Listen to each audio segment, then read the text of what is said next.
누가복음 15장은 잃어버린 자를 찾으시는 하나님의 사랑을 가장 잘 보여주는 본문 가운데 하나입니다.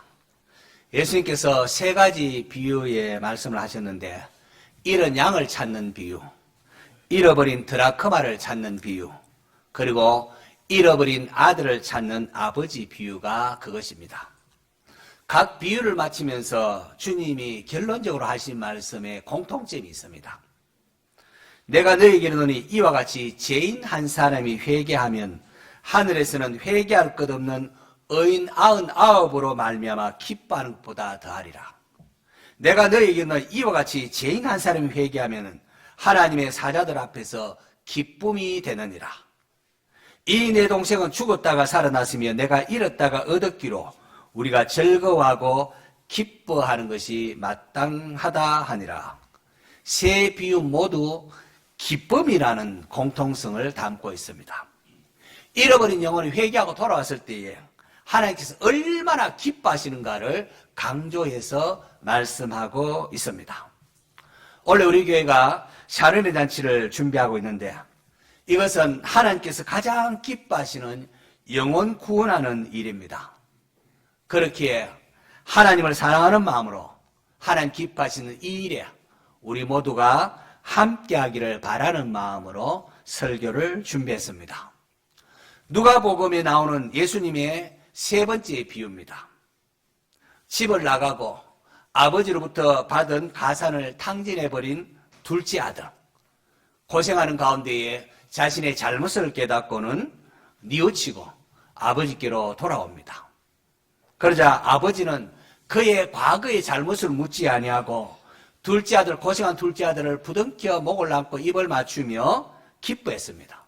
그리고는 집에 있는 살찐 그 송아지를 잡아서 잔치를 베풀라 하면서 잔치를 벌입니다.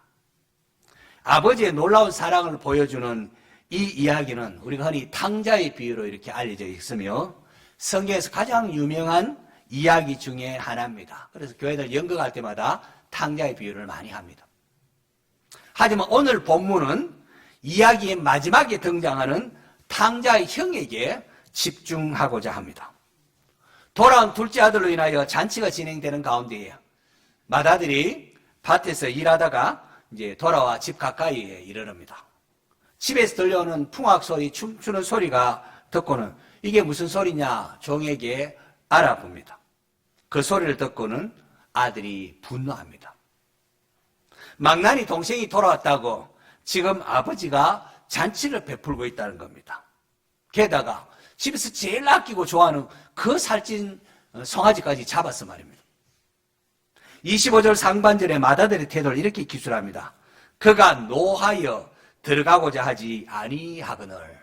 원어로 보면 노하했다는 게 굉장히 강조됩니다. 아들이 아주 노했습니다. 맏아들은 이 아버지의 태도를 못마땅하게 생각하고 분노합니다. 그도 그럴 것이 맏아들은 동생에 비하여 모든 면에서 완벽했습니다. 그는 아버지의 재산을 탕진하지도 않았고 지금까지 성실히 아버지를 섬겼습니다.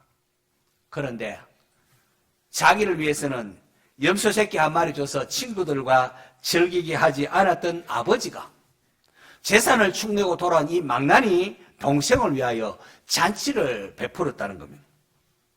맏아들은 심사가 뒤틀려 견딜 수가 없었습니다. 그래서 잔치에 참여하지 않고 밖에서 분을 삼키고 있었던 거죠. 여러분 생각 어떻습니까? 뼈 빠지게 일한 자신을 위해서는 단 한 번도 잔치를 베푼 적 없었던 아버지가 대먹지 못한 동생을 위해서 잔치를 배설했습니다. 맏아들의 입장에서 분노할 만할까요? 하지 않을까요? 아버지의 돈을 허랑방탕하게 허비한 둘째 아들 돌아왔을 때 그저 매도 맞아야 되고, 그리고 밥도 좀 굶기고, 네 얼마 잘 먹고 밥도 굶기고 이렇게 해야 할 터인데, 아버지는 둘째 아들이 돌아왔을 때에 그것만으로 너무 기뻐하면서 잔치를 배설했습니다. 여태껏 모범생으로 살아왔던 맏아들의 입장에서는 속이 상할까요? 상하지 않을까요? 오늘 우리가 풀어야 할 부분이 바로 이겁니다. 이 부분을 풀지 못하면은 우리의 신앙생활은 올바르지 않고 결코 하나님 앞에 바로 설 수가 없습니다. 그리고 교회 생활이 주는 참된 기쁨도 제대로 누릴 수가 없습니다. 아버지가 나와서 맏아들을 권합니다. 예인엄아, 왜 이렇게 바뀌냐? 잔치 들어가자. 이렇게 권합니다. 그러자 맏아들의 입에서 뭐 불평이 터져나옵니다. 29절에서 30절. 자, 스크린 보면서 같이 한번 읽어볼까요? 시작!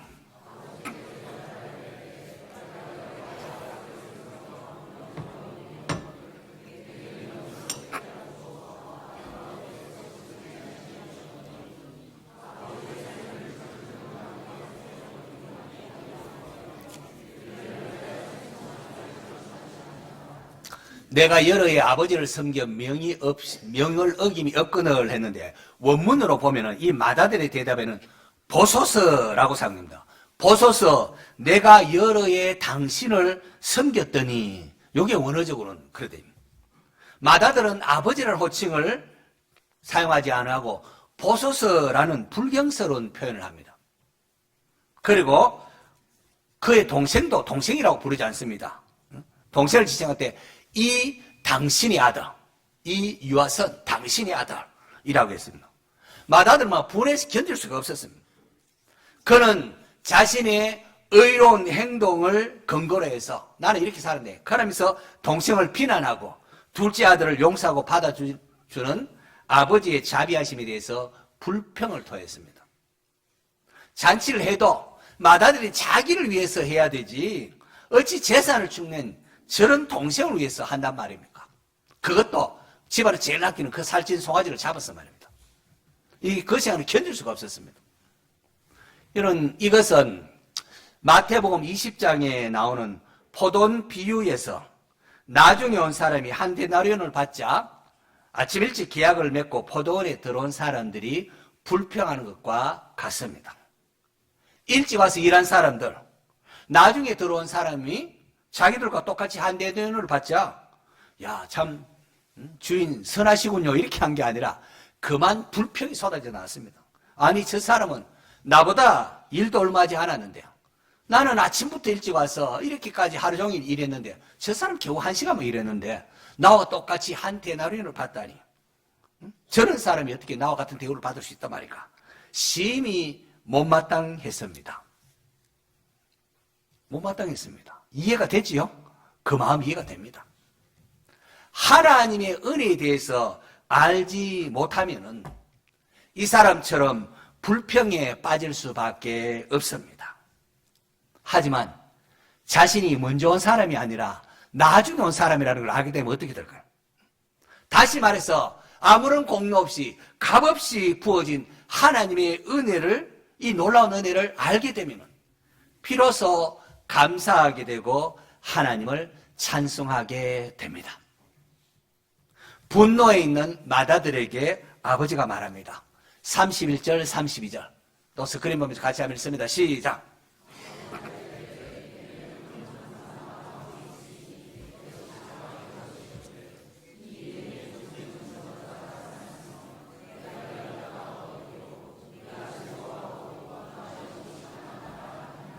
아버지가 이르되 예라는 것은 아들아 하는 이런 사랑스러운 호칭입니다. 예, 너는 항상 나와 함께 있었으니 내 것이 다 네 것이로되.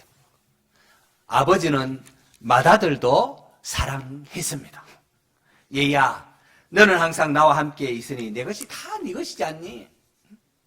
자, 저는 여러분에게 묻고 싶습니다. 여러분에게 있어서 여러분 신앙생활 하는데 하나님은 어떠한 분이라고 생각을 합니까? 큰아들은 아버지를 오해를 했습니다. 아버지를 그저 나를 일이나 시키고 그렇게 부려먹는 그런 아버지로 오해를 했다는 거죠. 우리가 신앙생활 하면서도 하나님에 대해서 이렇게 오해할 수가 있습니다.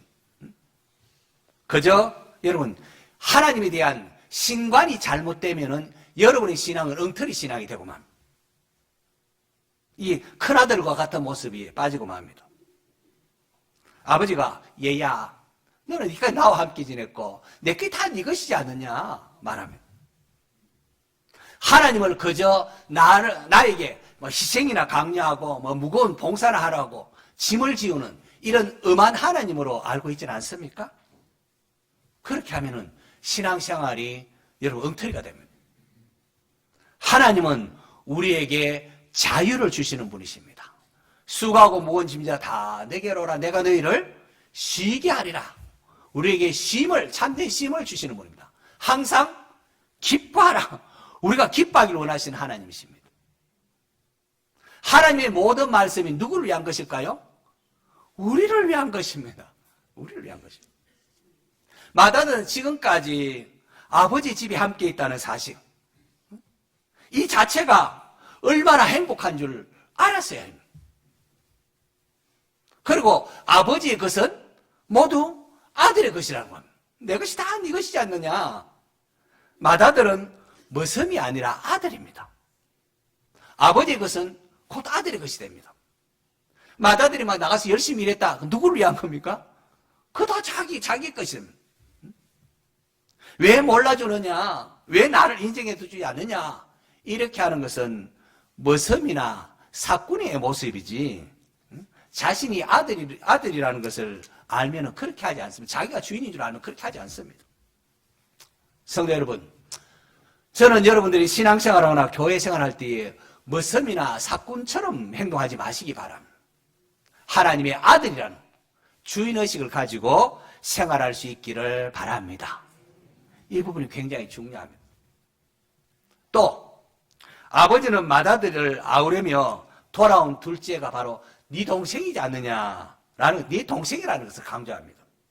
이 네 동생은 죽었다가 살았으며 내가 잃었다가 얻었기로 우리가 즐거워하고 기뻐하는 것이 마땅하다 하니라. 맏아들과 둘째 아들을 한 가족으로 묶으려는 아버지의 마음이 보이지 않습니까? 아버지 한마디, 야 이놈아, 이 네 동생이지 않느냐? 네 동생이지 않느냐? 여기에 담긴 아버지의 마음을 아시겠습니까?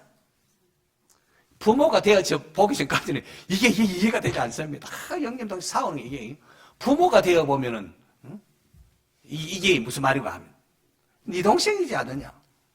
형이 뭐고 동생이 뭡니까? 죄악된 세상, 힘든 세상에 형 동생이 서로 위해주고 아껴주는 것. 어떤 일이 있어도 또 실수를 하고 또 잘못해도 잘못했다 하면은 형과 동생이 서로 한 편이 되어주는 것 아닙니까? 뭘 해도 나는 네 편이다. 이게 가족 아니겠습니까? 시편 133편 보면은 보라 형제가 연합하여 동감이 어찌 그리 선하고 아름다운고. 표본에 선하고 온 우주 만물을 지을 때 하나님 기뻐하시는 모습. 보라 형제가 연합해서 동감이 어찌 그리 선하고 아름다운고 하면서 결론적으로 거기서 여호와께서 복을 명하셨나니 곧 영생이로다. 형제가 화목하고 함께할 때 여기에 하나님이 복을 주시고 샬롬 주시고 은혜를 베푸신다는 겁니다. 형제가 연합하여 동감이 어찌 그리 선하고 아름다운고. 바로 이것을 하나님이 가장 원하십니다. 제가 꿈꾸는 교회다운 교회는 바로 이러한 모습이 있는 겁니다. 오늘 우리의 모습은 어떻습니까? 만일 우리가 불평하는 맏아들의 모습을 뛰어넘지 못한다면 우리의 신앙생활은 엉터리가 되고 교회는 희망이 없습니다. 예수님을 십자가에 못 박은 사람이 누구입니까? 놀랍게도 예수님 십자가에 못 박은 사람이 누군가 하면은 다름 아닌 탕자의 형이라 할 수 있는 바리새인과 서기관들이 주축이 되었습니다.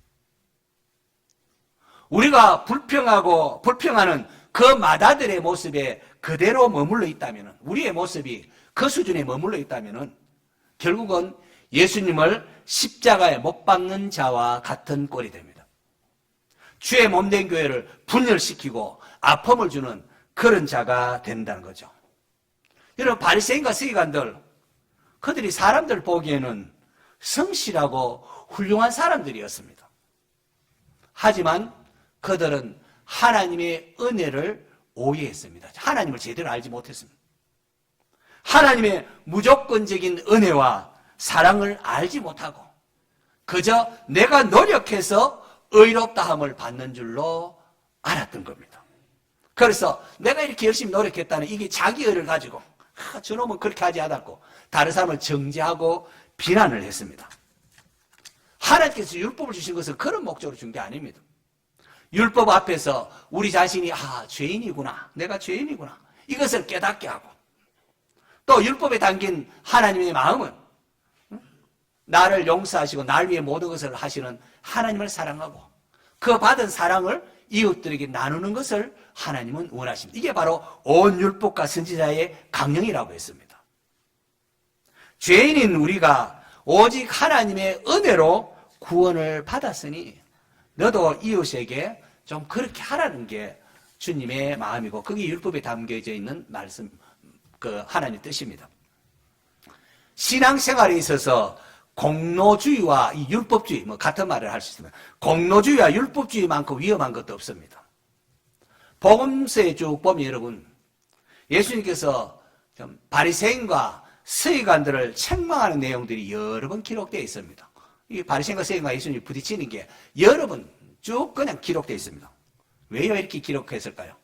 그만큼 중요하기 때문에 그게 계속해서 나오는 겁니다. 아담이 죄를 지은 이후에 우리 모든 인류에게 이런 죄성이 있습니다. 이 죄성으로 인하여 틈만 나면은 그래도 나는 하는 이 공로주의와 율법으로 어려워진다 하는 율법주의에 빠지기 쉽기 때문에 주님께서 그렇게 강조해서 말하고 있는 겁니다. 오늘 예수님께서 본문에 이렇게 비유의 말씀을 하신 이유도 여러분 그 배경 한번 볼까요? 누가복음 15장 1절 2절. 자, 스크린 보면 같이 읽습니다. 시작.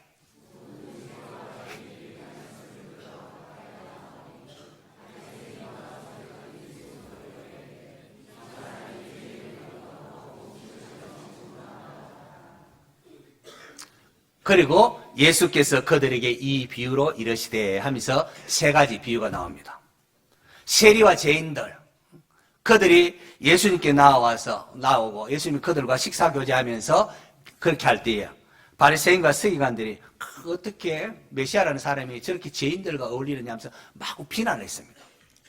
그러자 예수님께서 이 비유를 통하여 죄인들을 향한 하나님 마음, 죄인들이 회개하고 돌아올 때 하나님이 얼마나 기뻐하시는가, 천국에서 잔치가 벌어진다 하면서 너희들의 태도가 잘못되었다.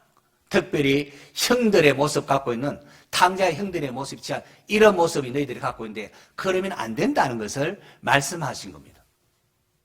여러분, 공로주의와 율법주의는 교회를 분열되게 하고 넘어지게 합니다. 시험에 빠지게 합니다. 내가 그래도 교회에 다닌 지 얼마 되는데, 내가 교회에서 얼마나 충성하고 봉사했는데 나를 이 정도로 대접한단 말인가? 아니, 나를 뭐로 보는가? 이런 것으로 인하여 시험에 빠지는 사람이 얼마나 많습니까? 여러분, 많습니다. 특히 임직자가 이렇게 투표하거나 했을 때는 시험은 잘 많습니다. 아니, 나를 뭘로 보고 내가 얼마나 봉사만 했는데 나를 이런 대접밖에 하지 않느냐.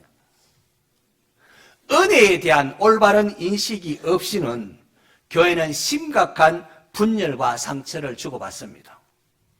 주님은 이러한 탕자의 형의 모습을 지닌 우리가 하나님의 마음을 알기를 원하십니다. 마다들 다시 돌아온 동생이 반갑지 않았습니다. 오히려 장녀들과 함께 아버지 재산을 삼켜버린 자라고 비난을 했습니다. 형은 동생에 대한 자비심을 잃어버렸습니다. 용서할 줄 모르는 형입니다.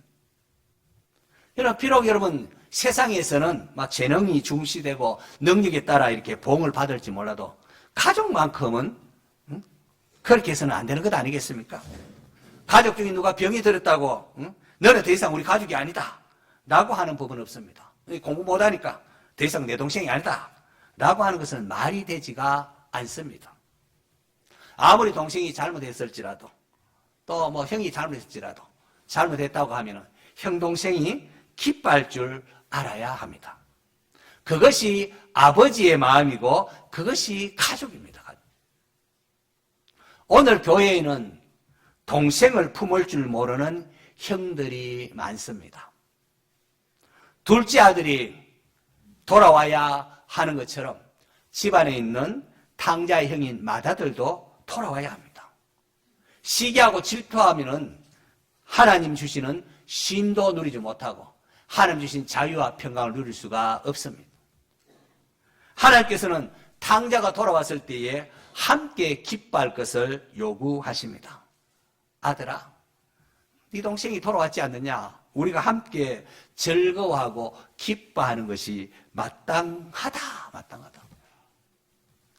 예수님께서는 맏아들이 어떻게 반응을 했는지 말씀하지 않고 그냥 그거로 비유를 마치십니다. 과연 맏아들은 어떻게 반응했을까요? 이 질문이 오늘 우리에게 던지는 도전입니다. 누가 볼 이런 모든 자들에게 이 주님께서 지금 묻고 계시는 겁니다. 이렇게 미완성의 상태로 남겨둠으로 예수님께서 우리에게 답변하기를 지금 열어놓은 겁니다. 이제 저와 여러분이 대답할 차례입니다. 자, 어떻게 하시겠습니까? 잃어버린 한 마리 양을 찾기 위하여 99마리 양을 너희들 좀 있으라 하고는 들로 산으로 헤매는 목자의 마음을 가지신 우리 하나님이십니다. 우리 아버지십니다. 바로 이것 때문에 이것을 위하여 예수님께서 하늘 보좌를 버리시고 이 땅에 오시지 않습니까? 그리고 십자가에서 우리 죄를 대신하여 죽어주시기까지 하신 겁니다. 우리를 찾기 위하여. 우리 교회는 이러한 하나님의 마음을 알고 샤론의 잔치를 지금 진행하고 있는 겁니다.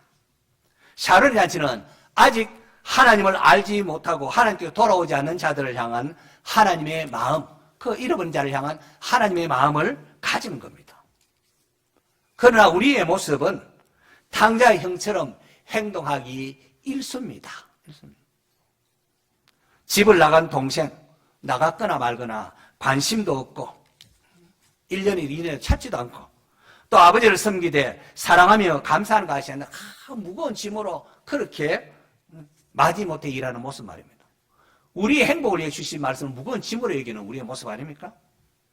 샤론의 잔치를 통하여 전도할 대상자를 지금 찾고 있습니다. 그런데 오늘도 이제 이번 주와 다음 주까지 전도 대상자 작정하는 시간이 이렇게 있는데요.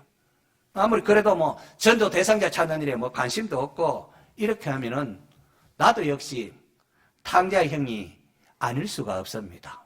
아버지의 마음을 전혀 생각지 아니하고 동생이 오거나 가거나 관심도 없는 거 말입니다.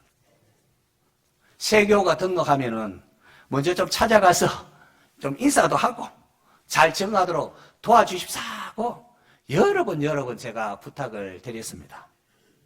그런데 여전히 관심도 기울이지 아니하고 신경도 쓰지 않으면은 이건 역시 잔치에 참여하기를 거부하는 탕자의 모습은 아니겠습니까? 아버지는 탕자 형에게 우리가 함께 즐거워하고 기뻐하는 것이 마땅하다라고 했습니다.